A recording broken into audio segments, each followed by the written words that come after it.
Bonjour, monsieur Nicolas Viovi. Je suis Jacques Varinger, le rédacteur d'un web journal L'Ortie que nous publions sur le territoire entre Bièvre et Rhône, c'est juste en dessous de Vienne, en Isère. Je vous remercie de répondre à notre invitation. Vous êtes chercheur et dans des domaines qui nous intéressent, hein, notamment la biodiversité, et puis vous avez quelque chose à voir avec les questions de CO2, mais je vous laisse vous présenter. Oui, bonjour. Donc, moi, je suis Nicolas Viovi. Alors, je suis chercheur au laboratoire des sciences du climat et de l'environnement, qui est un laboratoire à Saclay, donc, dans la région parisienne. Donc, c'est un laboratoire, enfin, qui traite de beaucoup. C'est un très gros laboratoire, donc qui traite de beaucoup de choses, en particulier sur toutes les problématiques climatiques, hein. Et moi, personnellement, je m'intéresse au problème des interactions entre la végétation et le climat. Et alors peut-être plus spécifiquement, moi ce qui m'intéresse, c'est effectivement, c'est de regarder les relations qu'il y a entre la biodiversité et justement la réponse de la végétation au climat. D'accord. Alors, la réponse et l'impact en retour qu'elle peut avoir, ou que sur la réponse? Oui, alors effectivement, c'est vrai que je m'intéresse plus à l'impact, mais aussi, et en tout cas, il y a des gens au laboratoire qui s'intéressent aux interactions dans les deux sens, puisque D'accord. évidemment, la végétation a un impact sur le climat aussi, hein, Oui. qui est loin d'être négligeable. Donc, enfin, au laboratoire, en plus, on s'intéresse à différentes périodes. Donc, on s'intéresse à l'actuel, au futur, mais aussi, il y a pas mal de gens qui travaillent sur les paléoclimats. Hmm. Et donc, qui montre qu'effectivement, dans le passé, la végétation a joué un rôle très important, par exemple, entre les cycles glaciaires, interglaciaires, etc. Oui, Donc effectivement, il y a un rôle important de la végétation sur le climat. d'accord. Alors, vos constatations lors de vos recherches, dans quel état se trouve la végétation actuellement? On sait globalement que les forêts grandissent en France, mais qu'elles ne se portent pas très bien. Mais il n'y a pas que les forêts, hein. Il y a d'autres choses, il y a la totalité de la biodiversité. Dites-nous un petit peu. Oui, alors, en ce qui concerne effectivement enfin, voilà, là, on va commencer du coup par la forêt et puis par d'autres choses. Alors, c'est vrai que jusqu'à un passé assez récent, on avait un effet plutôt positif lié à l'augmentation du CO2, qui a un effet fertilisant sur la Oui, végétation. Et on a eu pas mal de gens qui disent, ouais, mais enfin, justement, ce CO2, ça va nous sauver. Sauf que le problème, c'est que c'était vrai jusqu'à un passé récent où le changement climatique restait encore assez modéré. Le problème, c'est que évidemment, ce CO2 directement sur les plantes, il a un effet plutôt positif, encore que là aussi, cet effet progressivement, il devient de moins en moins efficace, hein. Plus le CO2 augmente, moins l'efficacité de cette effet de fertilisation est grand. Et ensuite, le problème, c'est qu'évidemment, le CO2 s'accompagne de tout oui, un changement du climat qui, lui, est par contre négatif. Et en particulier, évidemment, on a une augmentation des sécheresses et des périodes de forte chaleur. Et ce qu'on constate donc, c'est qu'on a eu un basculement, en fait, depuis, on peut dire, 10 ou 20 ans où on voit qu'on a des dépérissements, par exemple, dans les forêts, qui augmentent de façon assez problématique en France en particulier, hein, et hmm, que du coup, la végétation, enfin les forêts qui étaient un puits de carbone important, oui, le sont de moins en moins. Et donc, ça va dans l'avenir, malheureusement, probablement pas aller dans le bon sens. oui. Voilà, c'est ça, hein. Elles augmentent en surface, en tout cas en France. Dans le monde, je ne sais pas, je ne pense pas en Amazonie, je ne pense pas, mais en France, elles augmentent en taille, mais leur capacité à capter baisse. Oui, exactement. Et Hein, c'est ça, alors, hein. en plus de ça, enfin, il y a un effet, bon, en Europe, aux États-Unis, où une partie en fait de ce puits vient pas directement donc d'un effet climat ou CO2, ça vient aussi du fait que on a un certain nombre, enfin, on a des terres agricoles, enfin, une déprise de terres agricoles qui fait qu'il y a des forêts qui repoussent. Donc la surface en soi augmente des forêts, et donc ça crée des puits mais qui sont complètement indépendants en fait de la question climatique ou de CO2. Oui. Ouais.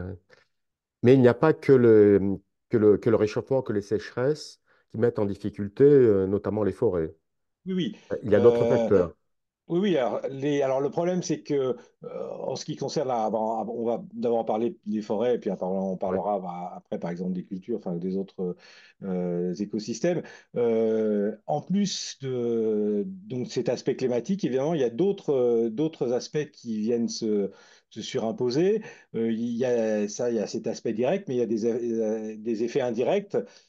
Par exemple, le fait d'avoir ces sécheresses et on l'a malheureusement vu très récemment, ça augmente par exemple le risque de feu, oui, donc des incendies de plus en plus énormes qui détruisent évidemment des grandes surfaces de forêt.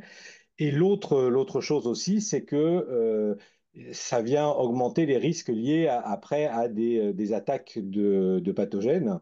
ouais, Non seulement parce que, alors ça c'est lié, une autre question qui est importante, c'est évidemment le fait que le commerce mondialisé conduit à voir arriver de plus en plus d'espèces invasives. ouais, Et en plus, évidemment, le changement climatique change les aires de répartition de ces ravageurs qui, du coup, peuvent se développer. Et alors, on a évidemment un effet, en plus, un effet boule de neige, parce que le fait que les forêts soient en moins bonne santé, les rend beaucoup plus fragiles par rapport aux pathogènes. Une forêt en hum, bonne santé est capable de se défendre. Quand les arbres sont en mauvaise santé, ils se défendent beaucoup moins bien, ce qui permet ensuite aux pathogènes hum, de se développer beaucoup plus facilement. ouais, Ça étant aussi accentué par le fait que, et donc ça c'est vrai enfin, chez les arbres et dans les cultures, c'est le fait d'avoir des systèmes en monoculture, donc d'avoir des essences, hum, le même type d'essence, voire des essences clonées, ce qui est encore pire, parce que là, dans ces cas-là, évidemment, le fait d'avoir une... Alors là, on rejoint la question de la biodiversité, justement. C'est là où c'est oui, un des premiers points où la biodiversité est absolument fondamentale. C'est que la biodiversité, c'est une façon de se protéger. Le fait d'avoir une mixité ouais, permet de protéger de beaucoup de choses différentes. Donc, par rapport à ces pathogènes, évidemment, si les pathogènes qui sont adaptés à un arbre se retrouvent face à une forêt où c'est le même arbre, eh ben, ils vont se développer, euh, hum, ils vont très bien se développer. S'ils se retrouvent dans une forêt mixte où ils vont être bloqués par un certain nombre d'arbres différents qu'ils ne peuvent pas attaquer, ben, évidemment, ça va éviter hum, ce genre de choses. Et c'est vrai sur tous les autres phénomènes, hein. Sur les incendies, c'est la même chose, hein. Évidemment, si on a une forêt que de conifères qui brûle très bien, bah, évidemment, ça va s'étendre très vite. C'est une forêt mixte dans laquelle on a des essences décidues qui brûlent beaucoup moins bien. Eh bien, ça va énormément freiner le feu. Même chose pour les hum, tempêtes, hein. On a des arbres qui peuvent résister beaucoup mieux. Donc là, c'est un des premiers aspects, effectivement, ouais. où le rôle de la biodiversité est absolument fondamental. Un terme que les biologistes n'emploient plus, à ma grande surprise, c'est la variabilité.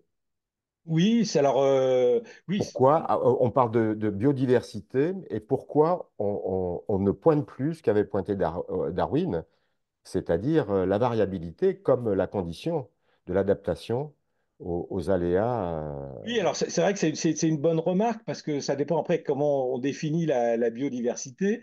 C'est vrai que pas mal enfin, quand souvent on pense biodiversité, on pense des espèces différentes, Oui, mais en fait, il y a ce qu'on appelle et moi c'est ce qui m'intéresse plus, c'est ce qu'on appelle la biodiversité fonctionnelle.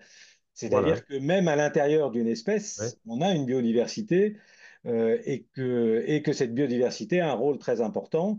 Et ça aussi, c'est quelque chose qu'on voit mal, mais il y a cette notion évidemment de flux de gènes, ce qu'on appelle les flux de hum, gènes au cours de l'évolution. Et donc, non seulement ce qu'on voit facilement, c'est par exemple la perte d'un certain nombre d'espèces. Ce qu'on voit moins facilement parce que c'est pas oui, visible directement, c'est aussi une perte à l'intérieur des espèces voilà. de la diversité génétique. Ouais. En agriculture, non seulement on le voit moins, mais on l'organise. La Oui, paire de, hein, en optimisant certaines, en sélectionnant certaines espèces, on se fragilise parce qu'on se passe justement de cette variabilité qui nous permet qui permet à ces espèces de faire face aux aléas quand ils arriveront, puisque par définition, les aléas, on ne peut pas les prévoir, hein. exactement, c'est ce que je disais Voilà. typiquement sur les pathogènes, hein. Voilà. Le fait qu'effectivement on utilise des clones, si jamais on tombe sur un pathogène qui est adapté spécifiquement à ce clone-là, évidemment là c'est une catastrophe parce qu'il va se Voilà. développer de façon... et c'est vrai pour tout un tas d'aléas, hein, c'est Voilà. clair. Ce qui nous oblige, c'est le cercle vicieux, hein, ce qui nous oblige à contrôler de plus en plus le vivant, hein. Oui, oui, Plus oui, on sélectionne, plus on est obligé de contrôler les aléas de exactement. la vie, et donc à mettre de plus en plus de pesticides, de plus en plus de contrôles, etc., hein. C'est une course-poursuite contre la vie dont on sait, qu'on n'est pas sûr de la gagner, hein, puisque les mauvaises... Exactement, tout à fait, oui, oui, puisqu'à chaque fois qu'on va avoir un événement nouveau euh, Oui, qu'on n'avait pas anticipé, eh bien on a ouais, et alors c'est vrai que c'est un peu une solution de facilité parce que bon quand on voit il y a un certain nombre d'agriculteurs par exemple en bio, moi ça m'arrive de discuter avec certains qui en fait si on regarde ce qu'ils font sont capables d'avoir des rendements assez extraordinaires hein, sur des cultures bio. Mais ça demande une technicité absolument, enfin, c'est vraiment des gens, je dirais, c'est presque les équivalents des ingénieurs de la NASA. Ils connaissent d'abord chacune de leurs parcelles en détail, ils ouais, savent toutes les caractéristiques et ils font des assemblages effectivement d'espèces. Ils utilisent des bioagresseurs, etc., qui permettent de réguler. Donc, ils utilisent en fait la nature comme régulateur et en faisant ça, ils arrivent à avoir des choses qui sont finalement parce qu'on a l'idée qu'effectivement le bio va avoir un rendement moins bon qu'en agriculture conventionnelle. Et en fait, c'est pas forcément le cas quand c'est vraiment très bien fait. Mais oui. évidemment, c'est beaucoup plus compliqué. Ouais. Donc ça demande effectivement une technicité qui est très très forte. Ouais. Avant de parler, hein, de l'agriculture et Oui, de la production, pour finir sur la forêt, j'avais deux questions. D'abord, la question du basculement. À cause du réchauffement climatique, on annonce que les chênes pédonculés, par exemple, qu'on a dans notre région, c'est terminé à brève échéance, les hêtres, etc. Vous avez comme ça des exemples d'espèces qui font que le climat a basculé pour eux, que c'est trop tard dans certaines régions, et qui fait qu'on va essayer d'intégrer, plus ou moins bien, de nouvelles essences. oui, alors il y a deux essences qui sont assez emblématiques de ça, c'est le hêtre. Alors il y a Oui, aussi le pin Douglas dont on constate aussi qu'il y a un très fort dépérissement. ouais, Et donc on peut anticiper qu'effectivement ces espèces-là, ça va être très très difficile de les maintenir dans l'avenir. Donc ce qui en effet, alors là il y a un peu là, là aussi, on retrouve chez les forestiers un peu, on reparlera de l'agriculture, mais c'est un ouais, peu deux écoles différentes vis-à-vis de ce problème du changement climatique, qui est soit de dire, bah, de toute façon, les arbres, enfin ces arbres-là, on arrivera, ils vont mourir, donc bah, autant tout couper et essayer de remplacer par de nouvelles espèces qui sont, par exemple, qui viennent plus du sud, donc ouais, ils vont être mieux adaptés. Mais sachant que c'est quand même très risqué parce que il y a quand même on a quand même beaucoup de. Faut rester très modeste sur notre oui, compréhension du système, hein. oui, Et donc, est-ce que finalement, on sait finalement assez mal la façon dont les plantes sont soit capables de s'adapter, oui, soit oui, et puis ça pose aussi le problème que là, on est dans une situation, évidemment, avec un climat qui change rapidement. On est dans une situation intermédiaire où, et ça, c'est le gros problème de la forêt, évidemment, c'est le très long terme. ouais, C'est-à-dire qu'aujourd'hui, faut imaginer qu'on va on plante les arbres qu'on va récolter dans 70, 80 ans, voire pour des espèces plus nobles, ça peut être jusqu'à plus de 100 ans. Et donc, dans des conditions où le climat n'aura vraiment plus rien à voir avec celui d'aujourd'hui. Et donc, évidemment, ça, c'est la grosse problématique auxquelles sont confrontés les forestiers. Et le problème, c'est que ça voudrait dire planter des espèces aujourd'hui qui serait bien adapté vraiment à des conditions beaucoup plus sèches, par exemple. Hum. à de beaucoup plus fortes températures. Le problème, c'est qu'aujourd'hui, elles ne sont pas encore forcément Et adaptées. oui, et oui, Donc là, on a oui, une situation qui est assez compliquée. Et il y a un peu une autre école qui est de dire, ben, on y va par petites touches. ouais, C'est-à-dire que donc enfin, on y va par touche chirurgicale, et c'est-à-dire on va essayer, donc on ne fait pas des coupes rases, mais on va, bon, les arbres qui sont pas en bonne santé, ben, on va retirer uniquement ceux-là, on va en mettre d'autres qu'on espère un peu plus adaptés, puis on regarde comment ça se passe, et puis hum, progressivement on évolue, ben, on change notre mode de gestion en se disant, ben, on va voir, parce qu'il y a peut-être finalement des espèces, là c'est pareil, dans les arbres dont on parle, on voit qu'il y a un gros dépérissement du hêtre, mais est-ce que on va pas, enfin, est-ce qu'on va pas se rendre compte qu'il y en a quand même certains, justement, on parlait de cette hum, biodiversité à l'intérieur d'une même espèce qu'on connaît très très mal, et donc on va peut-être se rendre compte que bah, finalement il y a quand même certains êtres qui sont suffisamment adaptés pour pouvoir oui, continuer à vivre. peut-être effectivement. Donc c'est pour ça que effectivement cette solution paraît euh, plus intelligente dans la mesure où, enfin, elle est plus Hum, modeste. Elle vient de l'idée que bah, on connaît finalement pas très bien oui, la réponse, et donc ouais, bah, on essaye de voir comment la nature s'en sort. On l'aide un peu ouais. parce qu'il faut bien essayer de l'aider, mais on y va mollo, quoi. Voilà. On sait qu'on sait peu de choses sur le Voilà. bio, hein, sur la vie. J'aime bien, c'est Bruno David, hein, le président du Muséum d'histoire naturelle, qui dit ça, hein, le vivant n'est pas modélisable, il n'est pas prédictible. Et alors, il y a ceux qui disent, puisqu'il n'est pas prédictible, on peut taper dedans. Et puis ceux qui disent, non, non, attendez, on peut être assis sur des espèces poutres. Et c'est justement parce que c'est pas prédictible qu'il faut être très prudent. Voilà, hein. Donc, à partir de le même problème, il y a des gens Voilà, c'est ça. ont Mais ça qui ont correspond un des peu actions. là, aux deux visions que je donnais, par exemple, dans la Exactement. sylviculture, hein. Voilà. La deuxième question sur les forêts, c'était quelque chose qui revient souvent quand on parle avec les gens du cru, là, autour les professionnels, qui sont restés sur un vieil article qui dit que les forêts jeunes captent plus le CO2 que les forêts vieilles. Donc, couper des forêts à 20 ans, c'est parfait, c'est bon pour le CO2. Et il y a d'autres articles plus récents qui ont refait les comptages et qui disent non, c'est pas vrai. Une vieille forêt peut capter plus, sans compter qu'elle peut contenir beaucoup plus de biodiversité outre elle-même, hein. Alors, Puis, qu'il faut-il croire?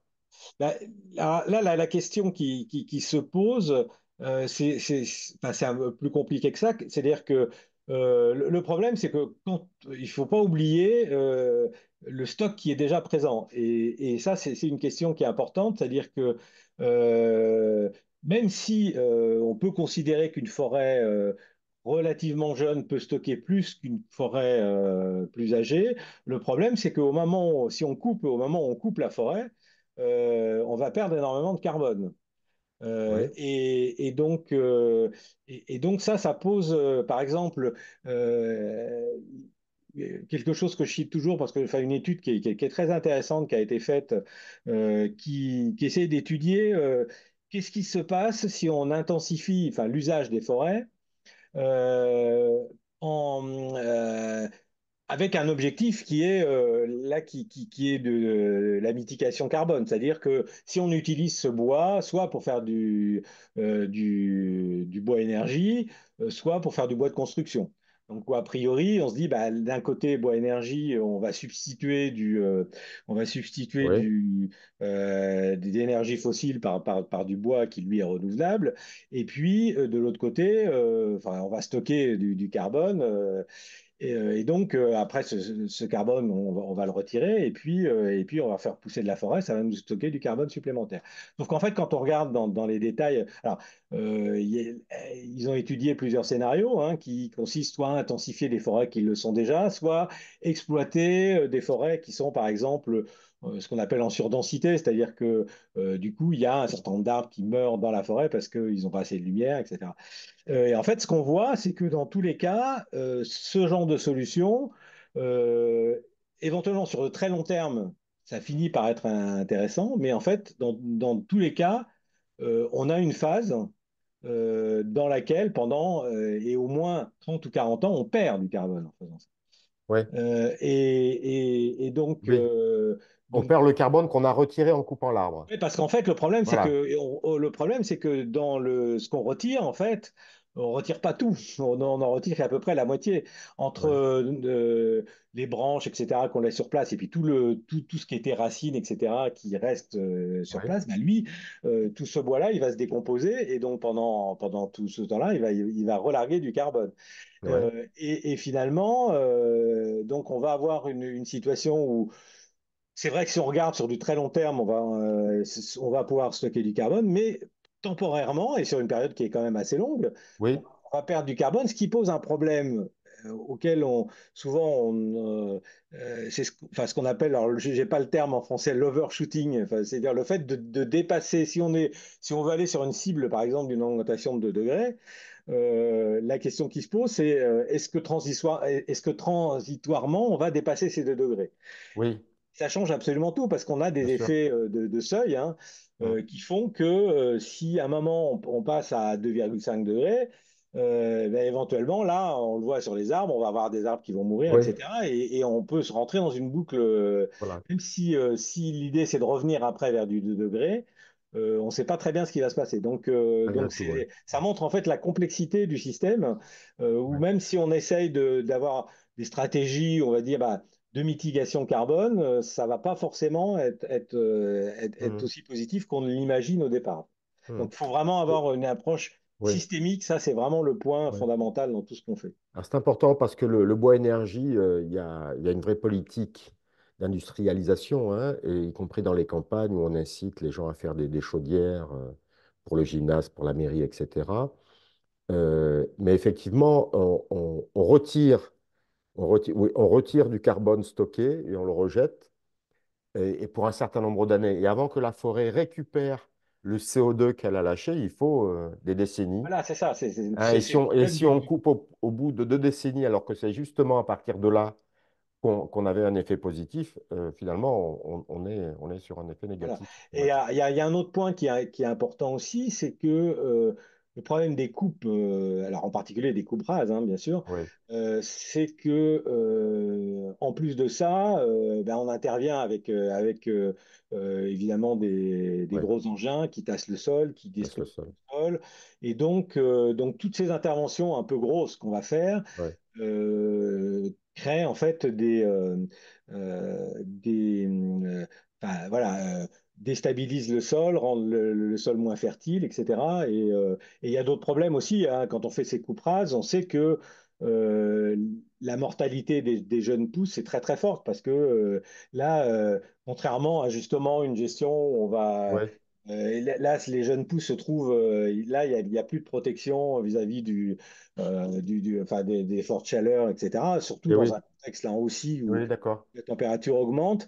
Ouais. Donc tout ça fait que, enfin, il y a aussi ce problème-là qui est que toutes les interventions, dès qu'on les fait à une échelle un petit peu importante, bah, ont tendance à rendre le système beaucoup plus Mm, fragile. mm. Oui, tout à fait, sans parler du ruissellement, etc., hein, puisque le sol, Après, ça voilà. ruisselle. Et puis sans parler de la faune, hein, qui est abritée, qui est là, qui se retrouve mise à nu et en danger, etc. Donc Exactement. Et ça, c'est aussi, ça ça, change c'est d'occupation, hein. voilà, c'est un point qui est très important aussi. Et là, on fait le lien avec la biodiversité, hein, c'est que c'est toujours un petit peu inquiétant, c'est que quand on s'intéresse à la question carbone, et donc on voit les initiatives qui visent à essayer d'améliorer le stockage du carbone. Souvent, malheureusement, c'est assez décorrélé de tout le reste. Bon, on parle des services écosystémiques et en fait, qu'il faut bien regarder, non pas chaque service indépendamment, mais Oui, il faut les coupler tous ensemble. Et le oui, risque de ce service-là, qui est le service de stockage de carbone, se fasse au détriment des autres et services. oui, Donc, effectivement, hein, c'est évident que la forêt a rend des tas de services oui, autres que celui de produire, donc qui est la biodiversité, évidemment, tout d'abord, mais aussi oui, le ruissellement,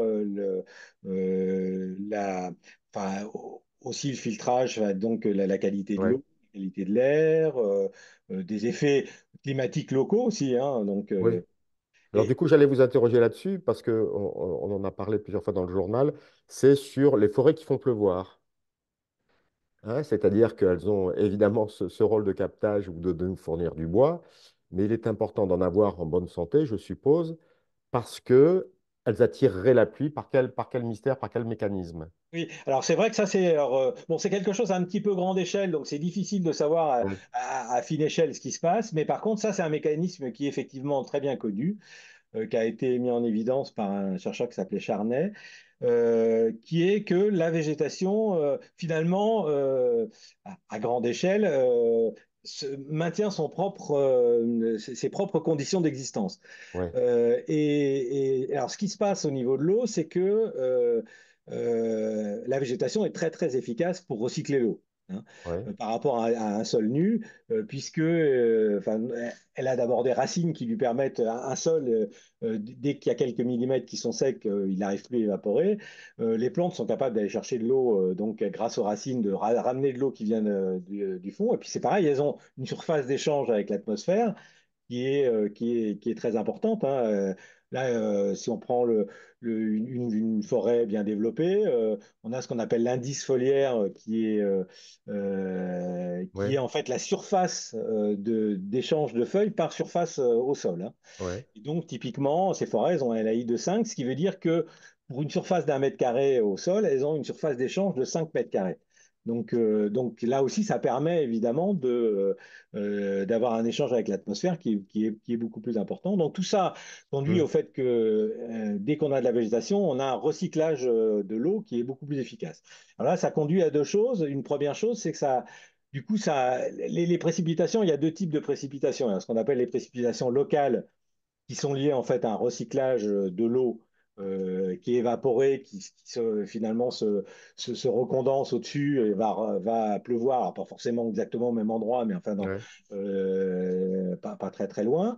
Et puis on a ce qu'on appelle l'advection, donc qui vient à elle de l'océan et qui amène des précipitations qui viennent donc de l'océan et qui vont tomber sur les oui, ponts.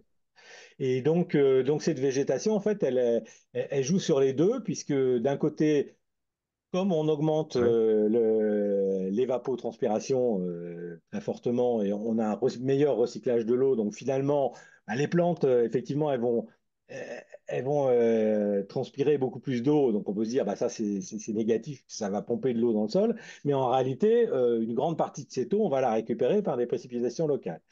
Et l'autre phénomène, c'est que ça rajoute de la turbulence, en fait, tout ce mécanisme et ça, cette turbulence, c'est ce qui va amener des masses d'air qui viennent de oui, l'océan et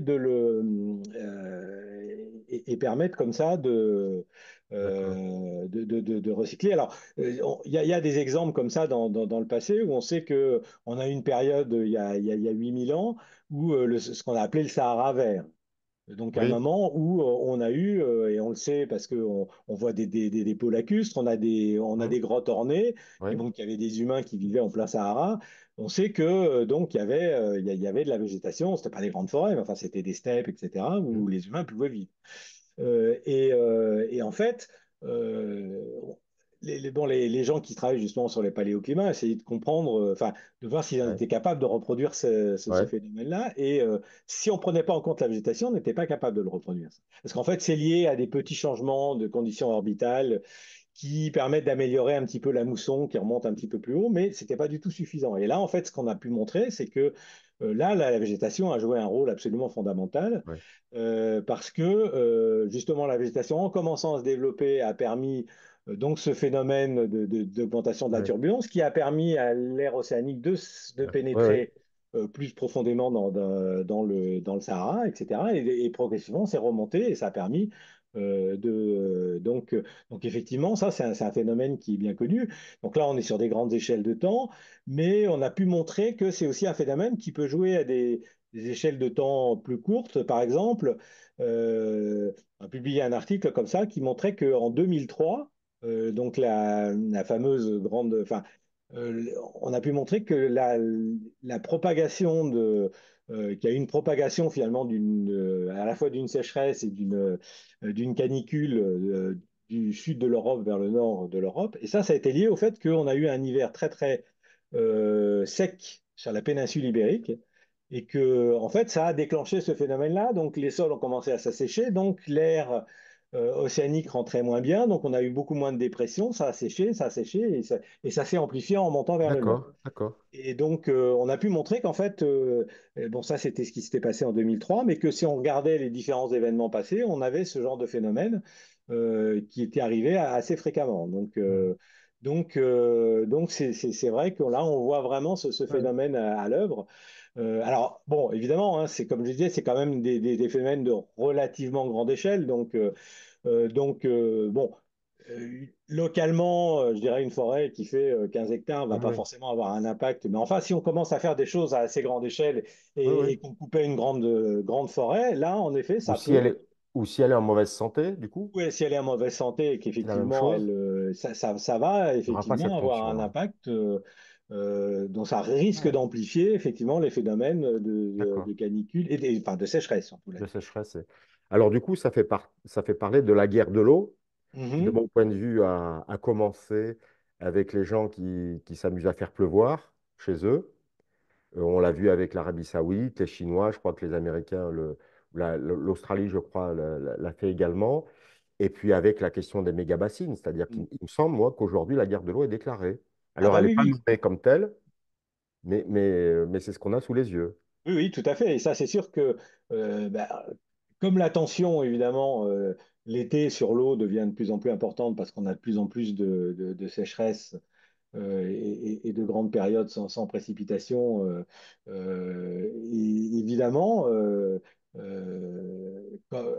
vis-à-vis de l'agriculture, ça pose un problème. Donc, il y a une demande d'irrigation qui est de plus en plus forte. Et effectivement, on a ce phénomène-là qui se met en place avec une guerre de l'eau, puisque il y a alors, à différents niveaux, parce qu'effectivement, il y a d'un côté la question de ceux qui ont les moyens de se construire, Ouais, qui va se faire, et forcément, dans le cadre d'une ressource qui est limitée, si certains prennent plus, les autres auront moins. ouais, ouais, Donc c'est bien, effectivement. C'est vrai que le problème de la ressource en eau, on imaginait que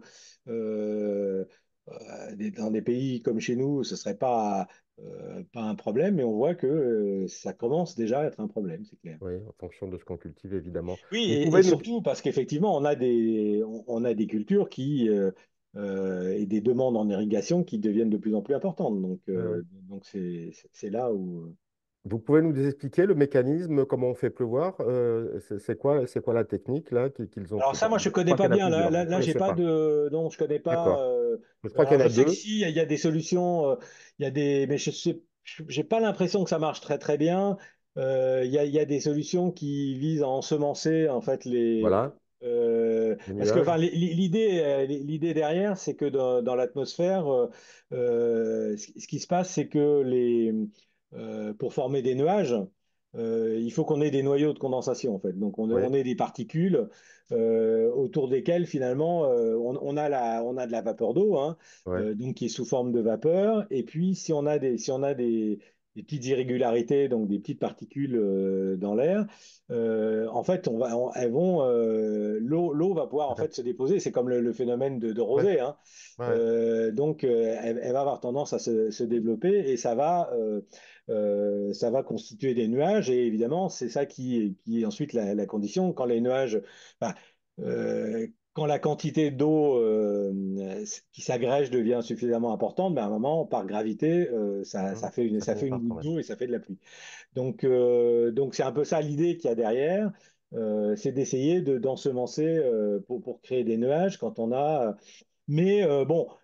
Je suis pas sûr que ce soit enfin, que ça fonctionne très bien parce qu'il faut quand même, je veux dire, il faut quand même être dans des conditions où l'humidité est proche enfin, de ce qu'on appelle le point de rosée, hein. Donc, Oui, c'est-à-dire que du moment enfin, où l'eau va bien sûr. précipiter. Donc, il faut quand même des conditions, des conditions d'humidité de l'air qui soient Hum, qui soit optimum pour ça et on les a pas forcément Voilà. très Puis il souvent. faut avoir des voisins qui supportent qu'on leur pique leurs nuages, hein. Après, voilà, Voilà, c'est-à-dire c'est que ça pose aussi une question démocratique, de voilà. justice sociale, etc., hein. Et on Là, retrouve c'est le pour même ça que j'appelle problème la guerre qu'avec de l'eau. les cours d'eau et les barrages qu'on peut Et faire sur oui, des cours d'eau, où évidemment, voilà. quand c'est des fleuves qui sont entre plusieurs pays, on a évidemment des Voilà, conflits qui deviennent très voilà, c'est la importants. bataille entre l'amont et l'aval, là, Exactement. dont on l'a vu, hein, sur différents fleuves, qui va se passer maintenant, qui se déplace vers le haut, hein. Euh, D'autres choses sur la forêt, on passe Oui, donc là, sur l'agriculture. la forêt, je crois qu'on a dit à peu près. D'accord, des choses importantes. Sur l'agriculture, alors, l'impact des sécheresses, qu'est-ce qui va se passer? Qu'est-ce que vous observez, vous, en termes de biodiversité? Qu'est-ce que vous pouvez nous dire? Alors, en termes de biodiversité, enfin bon, tout d'abord, bon, effectivement, les cultures, comme on le disait tout à l'heure, enfin surtout aujourd'hui, l'agriculture moderne, Ouais. est évidemment catastrophique pour la biodiversité. Bah, déjà, la biodiversité des plantes elles-mêmes, Elle-même, dans la, puisque on le disait, effectivement, on utilise essentiellement des clones. Donc alors là, on a cette biodiversité même interne, je dirais, par ouais, exemple au blé, ou etc., qui est extrêmement pauvre et qui s'appauvrit. Bon, ensuite, évidemment, comme on cherche à avoir des cultures où on cherche à éliminer toutes les autres espèces végétales déjà, ouais, bah, évidemment, on a cette perte de biodiversité. Et puis enfin, c'est la même chose aussi avec les pesticides, parce qu'on veut se débarrasser des insectes et que malheureusement, on a la plupart sont des choses qui sont systémiques, donc elles éliminent tous les insectes. Donc ceux qui oui, sont, parce que c'est ça le problème, c'est qu'il y a peut-être, je sais pas, sur le blé, on va avoir trois ou quatre insectes qui vont attaquer le blé sur les milliers d'espèces. Le problème, c'est qu'on tue la millier d'espèces. Et en particulier, on tue celles qui sont les pollinisateurs. oui, Et donc c'est un gros problème parce qu'on estime déjà qu'on a perdu 10% de rendement à cause de la perte des pollinisateurs. d'accord. Donc on a cette espèce de boucle un peu infernale, c'est que avec les pesticides d'un côté, ça permet d'augmenter des rendements parce que effectivement on limite des attaques d'insectes, mais d'un autre côté, on a plus assez de pollinisateurs et ça fait diminuer les rendements. Oui. Ce qui Euh, oblige à rajouter des intrants oui, chimiques, voilà, ce qui rajouter oblige de... à rajouter des intrants, oui, éventuellement à rajouter des intrants, mais même ça suffit pas Ça forcément, suffit puisque de pas. toute façon, à partir du moment où, là aussi, c'est le problème, c'est qu'on peut, si on n'a pas assez d'insectes pour polliniser, si on augmente le nombre de plantes, ça ne changera pas le problème, puisque Ça le changera pas. facteur limitant, dans ce cas-là, c'est le nombre d'insectes qui est capable de Voilà. polliniser les fleurs. Donc, Alors, il y a des régions en Chine où ce sont des femmes qui pollinisent les oui, fruitiers, oui, mais oui. je pense que des 700 hectares de blé, on va pas trouver la C'est petite beaucoup, main voilà, pour... c'est beaucoup plus ouais, difficile, c'est clair. ouais, Donc ça, effectivement, c'est un premier, enfin, donc vis-à-vis de la question de la biodiversité, c'est ouais, effectivement une question qui est très importante. Euh, et, et donc, bon, après, c'est pour ça il y a évidemment une autre type d'agriculture qui essaye de profiter justement plutôt que d'avoir une approche qui est ben, je plante la même chose et puis derrière je mets des pesticides, etc., pour augmenter mes rendements, etc., d'utiliser justement dans la nature la combinaison d'espèces, le fait que on a certaines espèces qui vont chasser certains insectes, non pas les tuer, d'accord. mais les repousser plus loin. Enfin, on a donc Oui, oui, des solutions qui peuvent être mises en place. d'accord. Euh, Mais j'avance un argument, c'est si on veut produire beaucoup, il faut faire ça, c'est-à-dire qu'il faut du glyphosate et mettre des intrants. Et Stéphane Foucard, dans un article, dans un petit livre récent, dont j'ai perdu le titre, dit que finalement, il cite l'Académie des sciences américaines qui fait le constat que finalement, on n'augmente plus la production avec les pesticides, tels le glyphosate et autres, hein, parce qu'il n'y a pas que le glyphosate, on en balance un certain nombre, et que finalement, cet argument pour produire beaucoup, on est obligé de faire ça. Quand on va chercher l'Académie des sciences américaines, qui ne sont pas une bande d'écolos, voilà, elle dit, cette académie, que finalement c'est faux. Cet argument tombe là, aujourd'hui. Alors, là, c'est vrai que et ça se voit en Europe, hein, en France Ah oui? aussi. C'est-à-dire que ce qu'on constate, en effet, c'est que depuis une vingtaine d'années, on a une saturation des rendements. Et ça, enfin, on le voit à partir des 2D, hein. C'est très, c'est très, très net. Alors que finalement, les progrès techniques, théoriquement, devraient permettre encore d'augmenter les rendements. Alors, on ne sait pas exactement pour quelles raisons, hein. Il y a probablement une raison qui est déjà liée au changement climatique lui-même, hein. C'est-à-dire Oui, que ça, c'est quand même un des facteurs qui fait bien que, sûr. et, évidemment, là aussi, comme on en parlait pour les forêts, on voit bien que on a des sécheresses de plus en plus fréquentes et ça, évidemment, c'est pas bon du tout pour les rendements. Ah oui. Et là, là, c'est pareil, hein, on peut bien mettre des pesticides, on peut bien mettre des engrais. Si la plante elle a pas d'eau, elle va pas pousser, hein, donc on peut bien rajouter D'où les autant. méga-bassines. Voilà. Donc voilà. Donc d'où effectivement cette idée de dire bah faut qu'on augmente l'irrigation. Sauf que là, on tombe sur une limite du système, c'est que bon, on peut toujours rajouter plus d'engrais, on peut rajouter plus de pesticides. Le problème, c'est que l'eau, on n'a pas de contrôle dessus. Enfin, on a un contrôle Oui, limité dessus, c'est-à-dire que la ressource en eau, bon, on peut continuer pendant un moment à essayer de puiser plus, mais on va vider les nappes phréatiques. Et donc, il y a un moment où, de toute façon, ce système-là, il va pas pouvoir perdurer longtemps. Et c'est évident qu'il y a un moment où on ne pourra pas suivre la demande d'irrigation qu'on voudrait, ne pourra pas suivre parce qu'on n'aura pas assez d'eau pour le faire, simplement. sauf à rajouter de la technicité, c'est-à-dire sauf à aller désaliniser l'eau de mer et à l'envoyer à l'intérieur. C'est-à-dire qu'il y a toujours une réponse technique à un Oui, problème technique. oui, c'est vrai. C'est toujours Hein. effectivement, voilà, c'est vrai qu'on peut toujours, bon, sachant qu'après, ça pose effectivement le problème que ça demande une énergie colossale et que donc, Ça marche au nucléaire, oui. Et qu'est-ce qu'on ouais, fait du sel? ou à d'autres, et que là aussi, enfin, je veux dire, le problème étant que on ne pourra pas non plus augmenter indéfiniment la production d'énergie. Donc c'est vrai que dans tous les cas, c'est toujours le problème d'une fuite en avant Un fait fut en et avant, oui. qui évite de se poser la question de s'adapter autrement, en fait. Alors, évidemment, c'est la solution de facilité, parce qu'on sait faire, on se dit, bon, bah voilà. C'est plus, comme je le disais tout à l'heure avec Hein, le bio, c'est nettement plus compliqué à mettre en œuvre. hein.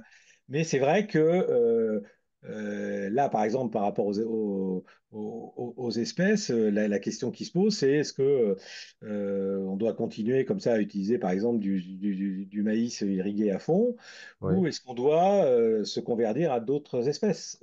Par exemple, là, je connais des gens qui ont fait des études sur le sorgho. On entend Donc beaucoup le parler, oui. sorgho, hein, qui est une plante qui ressemble au maïs, qui peut servir aussi à nourrir le bétail. Et ça, c'est une espèce bon, qui est cultivée en Afrique, qui est beaucoup, beaucoup plus résistante à la sécheresse, Hum, qui a une demande en eau beaucoup moins grande. Alors c'est vrai que elle a pas les mêmes rendements que le maïs, hein. hum, Ça, faut être clair là-dessus. On n'obtiendra pas les rendements du maïs, mais on voit que avec le changement climatique, bah, le sorgho, qui n'est pas forcément adapté dans toute partie, dans le nord de la France et puis hum, une partie de l'Europe, eh ben, va le devenir beaucoup plus adapté. hum. Donc la question qui se pose, c'est effectivement de remplacer, et donc là, de penser bah, d'autres espèces. Alors, là aussi, c'est compliqué parce que derrière, ça demande tout, tout ce qui est non seulement, enfin, ça demande des modes de culture qui vont pas être les mêmes, ça va conduire effectivement à des rendements qui vont être en partie réduits, et puis derrière, les traitements, etc., ne vont pas être les mêmes. Donc, c'est beaucoup Hum. plus compliqué à mettre en œuvre, mais c'est vrai que voilà, là aussi, c'est comme on en parlait pour les forêts, on retrouve la même chose, c'est-à-dire que il y a la solution de la fuite en avant, où on continue comme on fait là, mais on sait qu'à un moment, ça ne pourra pas passer. Hum. Et puis, il y a la question de l'adaptation qui est nettement plus compliquée, évidemment, à mettre en place. Mais plus on repousse ça, et Oui. plus ça sera difficile à traiter. Il me semble qu'il y a aussi un problème démocratique, c'est-à-dire que ce type d'agriculture transforme le paysage à son profit, hein, c'est-à-dire au profit de la technique. Elle Oui, oblige, elle oblige à retirer les haies, elle oblige à la mécanisation, elle oblige aux pesticides, etc. C'est-à-dire qu'elle oblige à transformer le sol vivant en sol mort, en substrat simplement, et donc du coup de transformer la totalité de notre environnement, sans qu'on ait notre mot à dire, hein, puisqu'on dit mais on n'a pas le choix, entre guillemets, on n'a pas le choix, on est obligé de faire comme ça pour produire. S'il pose la question, parce que je l'ai entendu, hein, de gens qui peuvent se plaindre de ça, en disant mais de toute façon, on n'a pas le choix. Si on veut nourrir 8 milliards d'êtres humains et 10 ou 12, on n'a pas le choix. Marc Dufumier, que j'ai rencontré, dit qu'il y a d'autres techniques qui permettent de nourrir sans tout détruire. Voilà. Mais que penser de cet argument de on n'a pas d'autre choix que de transformer le sol en substrat, de transformer le paysage en champ, oui, de se débarrasser de la biodiversité, parce que si vous voulez vous nourrir, il faut faire ça. Que penser oui, de ça? c'est vrai que c'est un argument qui est souvent mis en avant. Euh, et après, alors, ça pose une autre question qui est aussi le problème du régime alimentaire. Parce Oui. que c'est vrai que si on ne pose pas cette question-là, et qu'on reste sur un régime extrêmement carné, c'est vrai que il est vrai qu'à un moment, il faut pas se leurrer. Si on va vers des solutions qui sont euh, voilà, plus durable, on ne parviendra pas à maintenir des rendements qui sont complètement artificiels tels qu'on les a aujourd'hui. Donc ça veut dire effectivement une baisse de rendement et ça pose à ce moment-là euh, mais si on arrive, par exemple, à réduire, il y a un certain nombre d'études que j'ai vues comme ça qui se sont posées sur la question, de regarder si on passait tout en bio, par exemple, Hum. etc., de voir qu'en fait, oui, c'était possible, on pouvait nourrir tout le monde, mais évidemment, ça demandait un changement d'alimentation en diminuant l'alimentation carnée. Ça, c'est clair. Voilà. Alors, ça ne veut pas dire, et surtout pas d'ailleurs, de la supprimer totalement, parce que là, on tombe sur Hum. d'autres problèmes, hein. Hum. En particulier, l'agriculture bio, elle a besoin des Les intrants animaux, oui, organiques bien sûr. qui viennent donc on en a besoin, mais il y a une question effectivement de dimensionnement, Ouais, de exactement. quantité de viande qui en même Euh, temps pénalise la santé, hein. Donc il y a une boucle. voilà, en plus avec cette question qui est que là aussi, c'est un système un peu aberrant, c'est qu'effectivement, on a non seulement ça pose un problème de quantité d'alimentation, et donc ça oblige à un système polluant Ouais. qu'on pourrait limiter si on avait un changement d'alimentation, et puis en même temps, c'est de toute façon pas bon pour la santé. Donc c'est doublement. D'accord. Sur les pesticides, vous avez étudié un petit peu la question, vous pourriez en dire quelque chose? Non, moi, je suis pas un spécialiste hein, C'est pas votre registre, d'accord. non, ça, c'est pas mon registre. Mais D'accord. Vous êtes sur la biodiversité. Alors, qu'est-ce que vous pouvez rajouter à tout ce qu'on a dit? ce que je voulais aussi rajouter, une des questions qui se pose là alors, par rapport à la notion justement de stockage de carbone, etc., qui est une question qui devient de plus en plus importante parce que, évidemment, euh, dans les scénarios, pour essayer de limiter le réchauffement, se pose la question d'être capable de restocker du carbone. Donc, à un moment, si on regarde les scénarios du GIEC, quand on veut maintenir des températures en dessous de 2 degrés, et ça veut dire qu'on est obligé de passer par un moment des émissions négatives. Donc, ce qui devient en fait très très compliqué. Parce qu'il y a des solutions. Alors, enfin, il y a toutes les solutions de géo-ingénierie qui sont mises en Hum, avant. Alors, bon, il y en a qui sont effectivement, qui peuvent être intéressantes. C'est celles qui consistent à essayer de capturer le CO2 directement à la source. Ça, effectivement, peut être efficace parce que là, on a des concentrations en CO2 qui sont importantes et donc ça, on peut imaginer que ça fonctionne, mais au mieux, ça ne fait que du neutre, ça ne fait pas du négatif, ça. hum, hum, hum, Donc après, il y a les solutions qui veulent essayer de capter du CO2 directement depuis l'atmosphère. Mais ça, faut bien voir que ça, à mon avis, c'est totalement irréaliste parce qu'on a des concentrations en CO2 qui sont très très faibles hein, dans l'atmosphère. hum, hum, On parle quand on parle des concentrations aujourd'hui, c'est 400 ppm, donc c'est ouais, 0,4%. hum, Donc ça veut dire il faut pouvoir faire passer dans des. Alors, il y a des trucs expérimentaux qui commencent à être mis en avant aux États-Unis, par exemple, mais il faut voir les installations, c'est absolument hum, monstrueux.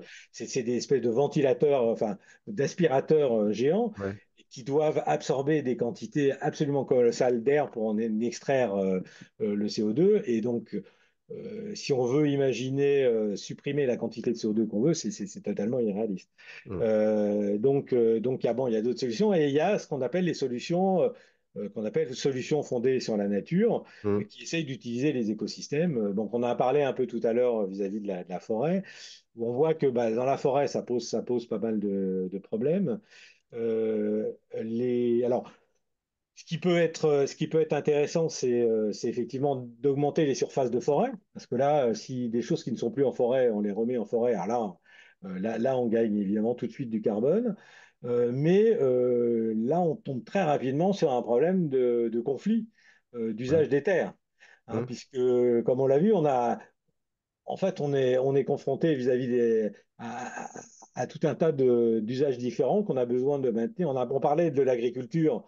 Donc, si on veut une agriculture moins intensive, ça veut dire faudrait enfin, au moins garder toutes les surfaces qu'on a et éventuellement les augmenter. Euh, dans le même temps, on a malheureusement encore une artificialisation des surfaces. On a beau pas parler du fait que on veut zéro artificialisation, dans les faits, c'est pas du tout ce qui se passe, c'est pas donc vrai, ouais, on le perd. Euh, il faudrait pouvoir augmenter, alors là on parle de la biodiversité, donc pour éviter une catastrophe au niveau de la biodiversité, on a besoin d'augmenter des aires oui, protégées, des aires ouais, finalement qu'on rend à la vie sauvage, parce que oui, là c'est pareil, ça c'est une chose aussi, il y a des tas d'expériences qui sont faites. J'avais vu une étude qui étudiait un peu ça. Vous savez, toutes les solutions qui visent à essayer parce qu'on va construire une autoroute, etc., on a une zone protégée, on dit, bah, on va la transférer ailleurs. oui, On fait de la compensation. compensation, voilà. Et en fait, dans les faits, toutes les expériences montrent que ça marche absolument pas. Parce que les écosystèmes sont tellement compliqués que Hum, on a beau essayer de dire, bah là, si on avait une zone, on essaie de la rapporter ailleurs, ça marche pas. Ça marche hum, pas. Les interactions sont tellement compliquées on les comprend pas toutes et qu'on n'est pas capable de le faire. oui, Donc en complètement fait, mobile. la seule solution, si on veut, ce qui permet d'optimiser la biodiversité, c'est de laisser faire le système, hein, dès qu'on Toucher essaie le moins possible, d'intervenir. Donc ouais. ça veut dire qu'on est obligé d'avoir des zones, mais où là, qui soient des zones effectivement qu'on rend à la vie sauvage et sur lesquelles on n'intervient pas. Hum, Et ça, il faudrait, là aussi, si on veut améliorer enfin, en tout cas, même pas améliorer, mais éviter une érosion de la biodiversité euh, telle qu'elle est aujourd'hui, il faut non seulement maintenir, mais augmenter ces zones. Et en particulier, il y a toute la question de la continuité, parce qu'une ouais, des grosses un des gros problèmes avec la biodiversité, il faut bien comprendre qu'elle elle est confrontée à un ensemble de problèmes. Non seulement elle est confrontée au changement climatique, ouais, comme nous, mais en plus, elle est confrontée à tout un tas d'autres actions de l'homme. ouais, Évidemment, c'est les pesticides, c'est tout ça, mais c'est aussi la fragmentation des paysages.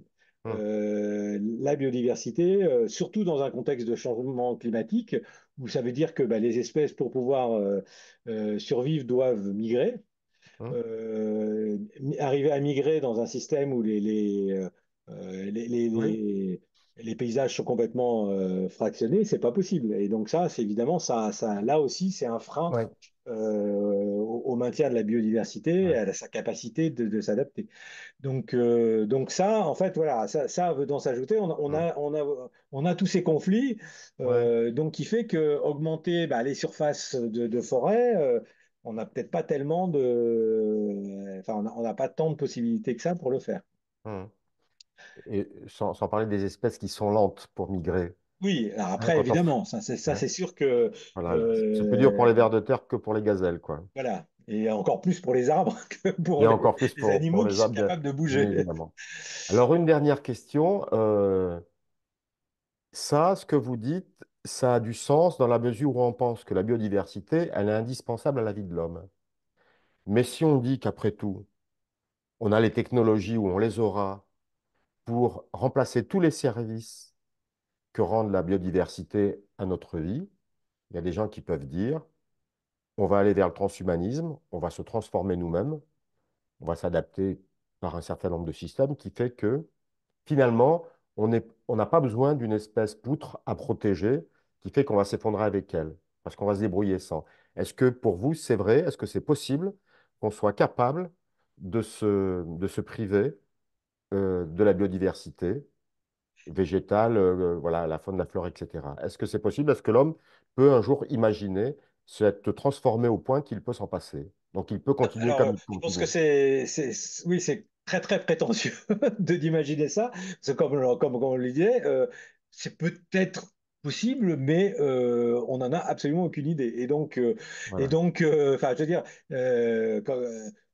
comme on l'a dit plusieurs fois, c'est des systèmes tellement compliqués qu'on comprend pas. Là, il y a un moment où effectivement, alors ça pose deux questions. La première, c'est une question de déjà, effectivement, on n'a aucune idée si c'est possible ou pas. Et le jour où si on s'aperçoit que c'est pas possible, ben, ça sera trop tard. Ça sera trop tard. Donc de toute façon, ça pose quand même, et on n'a certainement pas les connaissances aujourd'hui pour savoir si on a encore du mal à savoir effectivement le rôle de la biodiversité pour nous, hein.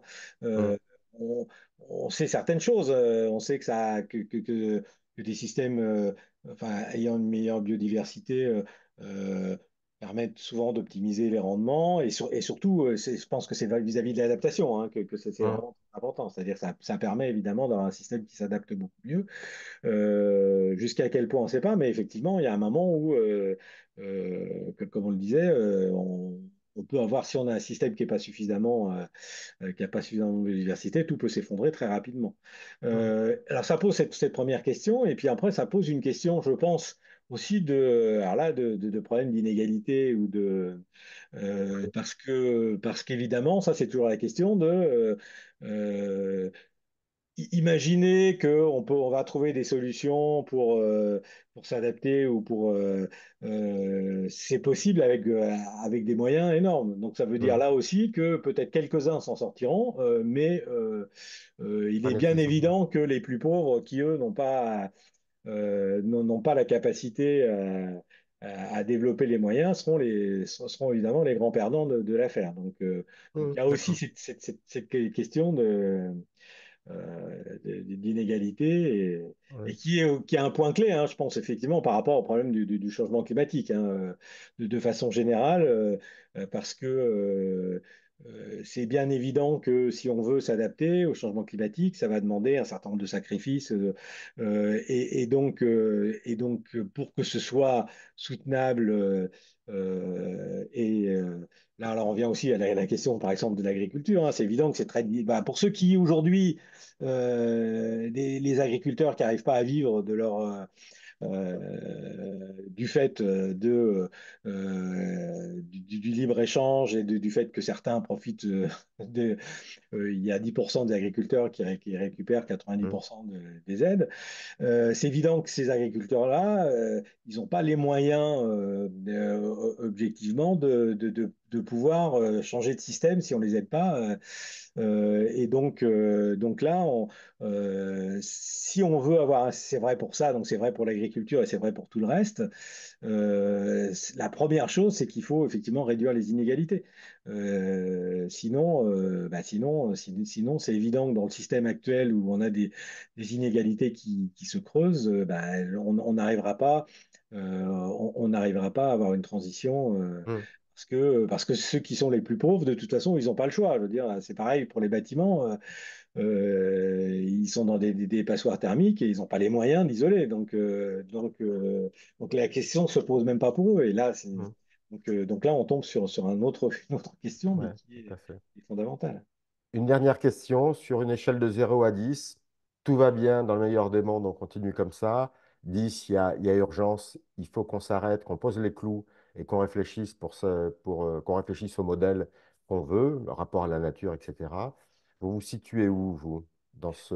Moi, alors, on peut, là, je donnerais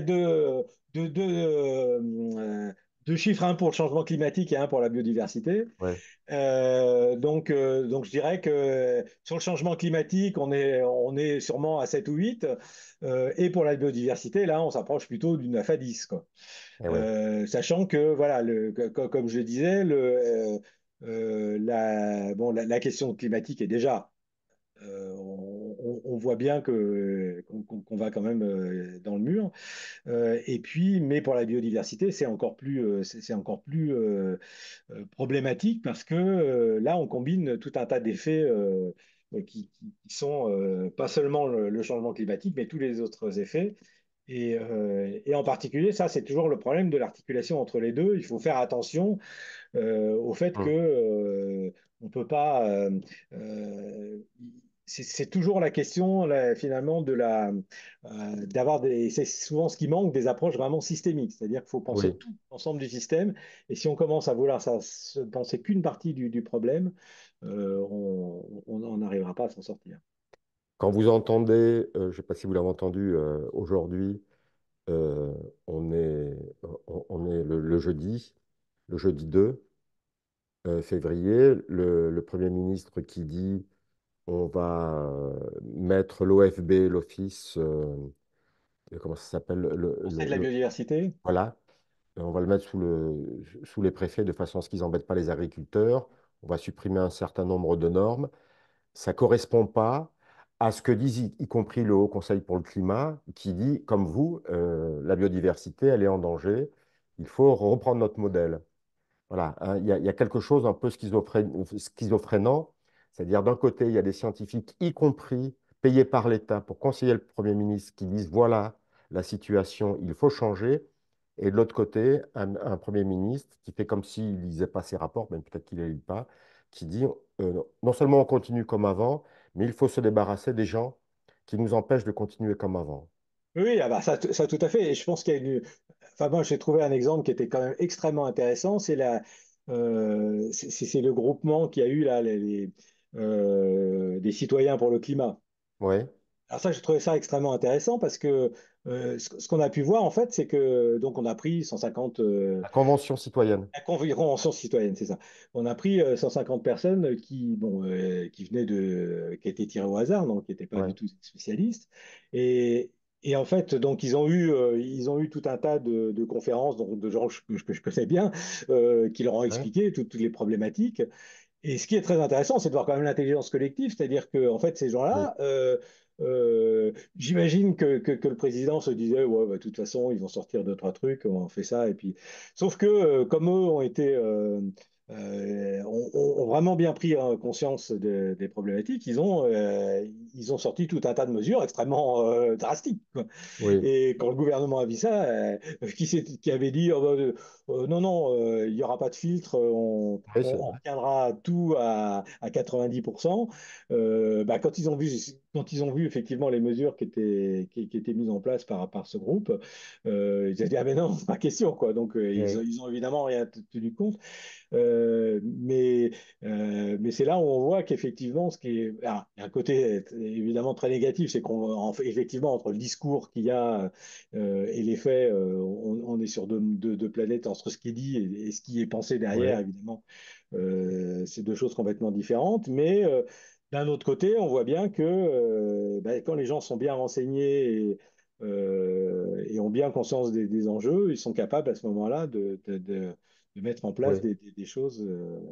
oui. Mais il me semble que le point important à souligner, c'est que ces gens-là n'étaient pas soumis au lobby. Oui, exactement, ça c'est Oui, mais ça sûr. change tout. Oui, ça Parce que change les tout. politiques sont des gens intelligents, c'est des gens qui peuvent se former, sauf s'ils passent leur temps à vouloir garder leur place. On sait qu'il y en a qui passent leur temps à ça, mais on sait aussi que c'est des gens intelligents et qui peuvent bosser leur dossier. Mais la différence, c'est que cette population-là, les gens de la Convention citoyenne, eux, n'étaient pas sensibles au lobby. Ça c'est sûr. Donc, ils n'ont réfléchi qu'à la problématique. Alors que les politiques ont une autre problématique, c'est il y a des lobbies Évidemment, oui, oui. qui Évidemment, pèsent. Et quand on a un ils ont une système très- pyramidal, quand on arrive à influencer le haut de la pyramide, après, il n'y a plus rien à faire, hein. Le travail du lobby, c'est sur le haut et après, Ça c'est sûr, oui, ça c'est après, évident. ça descend, hein. Et je crois que ça, c'est quelque chose de significatif. Donc, moi, c'est la bataille que je mène sur le territoire pour dire que la population doit s'en mêler directement. Parce que quand on réfléchit à la vie qu'on mène, on est les experts de notre propre vie, hein. Les solutions qu'on peut trouver, c'est les solutions qui sont bonnes pour tout le monde et qui sont insensibles au lobby. Voilà. Et plus on monte dans une pyramide, effectivement, plus on est dépendant de ces lobbies. Et il me semble qu'on le voit aujourd'hui plus que jamais parce que quand on parle des agriculteurs, on voit bien qu'il y a différentes catégories Ah oui, oui. d'agriculteurs et qu'on ne peut pas en faire une catégorie homogène qui veut absolument tous la même chose, c'est-à-dire mettre du glyphosate partout, hein. Oui, non, il y a non seulement ça, comme on le disait, le problème, c'est qu'ils n'ont pas du tout les mêmes. Quand on parle, par exemple, enfin, des traités de libre-échange, c'est évident que, Oui, il y a 10% des agriculteurs qui sont, je ne sais pas, par exemple, les grands châteaux bordelais ou les grands céréaliers qui, eux, ont tout intérêt, effectivement, à ce que ce type de traité passe pour pouvoir exporter beaucoup plus facilement. Mais il y a 90% des agriculteurs, au contraire, évidemment, eux, ce qu'ils veulent simplement, c'est pouvoir oui, vendre leur production à un prix qui leur permette de vivre décemment. oui, oui, Et donc, du coup, évidemment, pas être en concurrence avec d'autres pays qui ont des normes environnementales oui, beaucoup plus dégradées. Donc, c'est vrai que là aussi, oui. on voit bien que la problématique est pas du tout les mêmes à l'intérieur de ce Tout qu'on. à fait. C'est complexe et du coup, il me semble, et c'est ça qui est réjouissant quand on voit que des citoyens dans la Convention bien informés sont capables évidemment, de réfléchir, hein, ce que vous avez nommé, hein, l'intelligence collective. Il est évident que c'est ça qu'il faut solliciter, hein. Ouais. Et alors, il y a une chose ouais, je voulais dire d'ailleurs, alors là, qui est une initiative qui a été intéressante, c'est qu'on a été nous les chercheurs, donc autour de toutes ces Ouais, questions-là, on a été sollicités. Il y a eu quelque chose qui a été mis en place pour former en fait pour qu'on fasse une ouais, formation alors d'abord des fonctionnaires, donc ça commence par les hauts fonctionnaires, et puis ensuite ça va descendre d'accord.